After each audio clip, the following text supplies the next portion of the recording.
السلام عليكم ومرحبا بكم من جديد مشاهدي مستمعي قناة مقال. قائد الأمن الجزائري السابق أعد قنبلة موقوتة قد تنفجر في وجه العديد من الجنرالات.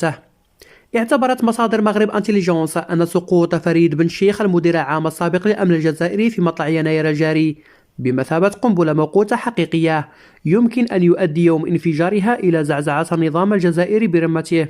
وكشفت ذات مصادر أن بن شيخ الذي تمت تنحيته بذريعة الإخفاقات المتعددة للمديرية العامة للأمن الوطني إثر التسلل السري لعدد من المهاجرين السريين داخل طائرات الخطوط الجوية الجزائرية المتوقفة على مدرجات مطارات الجزائر العاصمة وقسنطينة ووهران.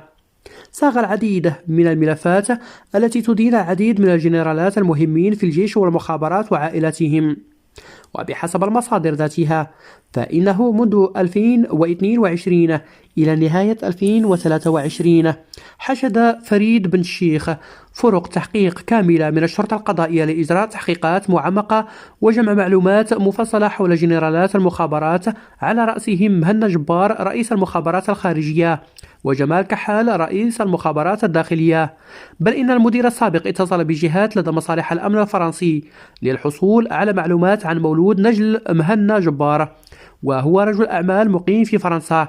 كما قام بن شيخ باستغلال موارد المديرية العامة للأمن الوطني الجزائري في التحقيقات لأغراض سياسية ضد النيل أو قصد النيل من خصومه، وبالتحديد كبار المسؤولين داخل المديريات الأخرى للأجهزة الأمنية الذين لا يشاركوه سلوكه القائم على الخضوع المطلق لعشيرة عبد المجيد تبون الرئاسية.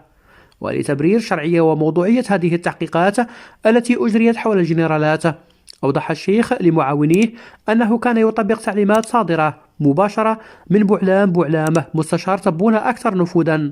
وتؤكد عدة مصادر أن بن شيخ كان يعرض عدة ملفات إلى بوعلام منها تقارير تتعلق بشخصيات بارزة في الدولة مثل سعيد شنقريحة رئيس أركان الجيش الجزائري، فضلا عن 2 من المدعين العامين في النيابة العامة لدى المحكمة العسكرية بالبليدة. واستخدم رجال بن الشيخ وسائل المراقبة والتصنت على الهاتف، كما عملوا على الوصول إلى الملفات المصرفية وقواعد البيانات الإدارية، فضلا عن تحركات المستهدفين بالتحقيقات في المطارات أو المعابر الحدودية للبلاد. في الجزائر العاصمة لا يمكن لأحد أن يؤكد مصداقية أو دقة الوقائع الواردة في هذه الملفات التي أعدها فريد بن الشيخ، لكن الأكيد والمؤكد أن هذه الملفات في حال خروجها إلى العلن ستؤدي إلى حرب أجنحة حقيقية داخل النظام.